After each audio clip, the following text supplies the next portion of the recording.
maneira geral, no pós-operatório da cirurgia da retina, o paciente fica com um tampão cobrindo o olho que foi operado até o dia seguinte. Como regra, não é necessário dormir no hospital, mas claro, teu médico vai combinar isso com você. O paciente vem nos procurar no dia seguinte, a gente tira o tampão, examina o olho, mede a pressão do olho e, claro, orienta o uso de colírios. Diferentes técnicas são utilizadas para diferentes doenças da retina. De maneira geral, o pós-operatório da cirurgia de retina dura de 6 a 8 semanas. Nesse tempo, o paciente vai usar colírios para desinflamar o olho e diminuir o risco de infecção. É possível que seja necessário algum colírio para estabilizar a pressão do olho. Claro, o teu oftalmologista vai examinar, medir a pressão e orientar esse colírio. E a cirurgia de retina tem algumas peculiaridades. Por exemplo, em algumas delas a gente coloca dentro do olho gás ou ar para melhorar o resultado da cirurgia, ou seja, melhorar a chance da tua visão ficar boa ou diminuir o risco da retina descolar.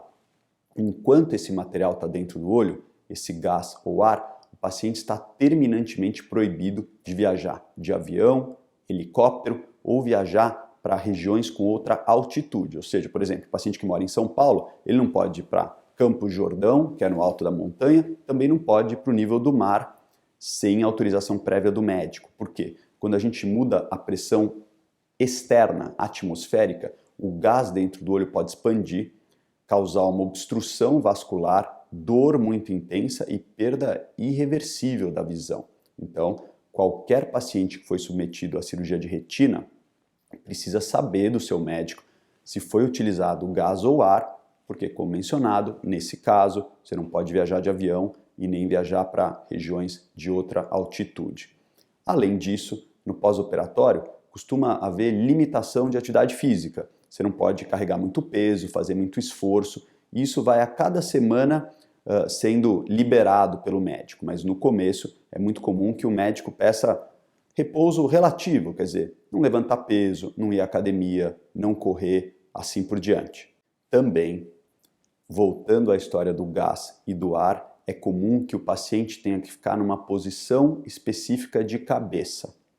A gente usa a gravidade como nosso aliado. Pensem comigo, o gás sobe e o líquido desce. Então, se tem um machucado na parte superior da retina, o gás tem que estar nessa região para melhorar a cicatrização, diminuir o risco da retina descolar e assim por diante. Nesse caso, é muito comum que a gente peça para o paciente ficar a maior parte do tempo sentado ou deitado para o lado oposto, de novo, com a ideia que o gás vai subir e nos ajudar.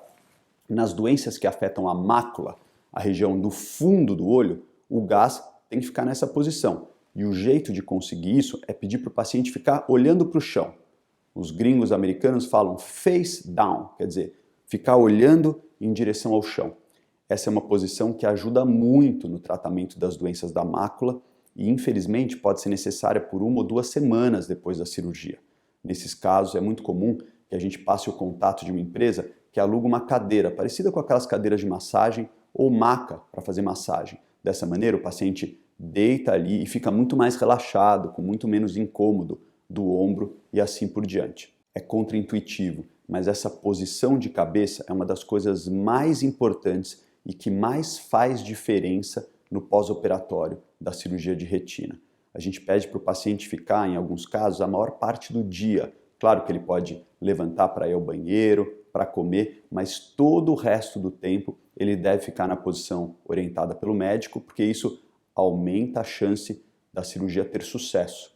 Nos casos de cirurgia de retina por descolamento, por exemplo, o maior risco é que a retina volte a descolar, o que é uma catástrofe, porque precisa ser feita uma nova cirurgia, com todo o incômodo, machucado para o olho, custo e problemas relacionados. Então, quando o teu médico orientar para ficar numa posição específica de cabeça, entenda que isso é fundamental. É chatíssimo. Nossos pacientes ficam de paciência cheia, irritados, mas entendem que é fundamental para que o resultado da cirurgia seja o melhor possível. A recuperação visual nos casos de cirurgia de retina também é diferente das outras cirurgias oftalmológicas. É muito comum que a visão demore semanas para melhorar. Se for colocado gás ou ar dentro do olho, enquanto esse gás estiver dentro, a visão fica horrível. Claro, o médico já costuma explicar isso antes para o paciente não ficar assustado, mas saiba que muitas vezes você só vai enxergar a luz e daí quando o gás ou o ar saírem do olho, isso acontece de maneira natural, não é necessário uma segunda cirurgia, mas demora dias ou semanas para que isso aconteça, a visão recupera. Outras cirurgias, como por exemplo cirurgia de buraco macular ou de membrana epirretiniana, podem ter melhora da visão por 3 a 6 meses. Então, claro, passo pós-operatório inicial, a posição de cabeça, o uso frequente de colírio, mas demora bastante tempo, o que é ótimo, porque você pode ter esperança que a visão vai continuar melhorando. Por toda essa complexidade da cirurgia de retina, é muito importante que você tenha seu médico perto, te explique o que está acontecendo. É comum que ele vá examinar você várias vezes no decorrer de semanas e adeque um pouquinho o tratamento. Às vezes o paciente vem aqui, a pressão está um pouquinho alta, ganha um colírio para controlar a pressão. Às vezes o laser que a gente fez precisa ser complementado. Isso, como regra, não precisa de uma segunda cirurgia, mas o paciente vai conosco até o lugar onde o laser está disponível, a gente aplica um pouquinho mais de laser. Muitas vezes a gente muda a posição de cabeça durante o acompanhamento, então a gente pede para o paciente ficar um determinado número de horas deitado de lado ou olhando para baixo, como a gente mencionou. Esses pequenos ajustes são fundamentais, porque melhoram a cicatrização da retina e aumentam a chance de sucesso do procedimento cirúrgico.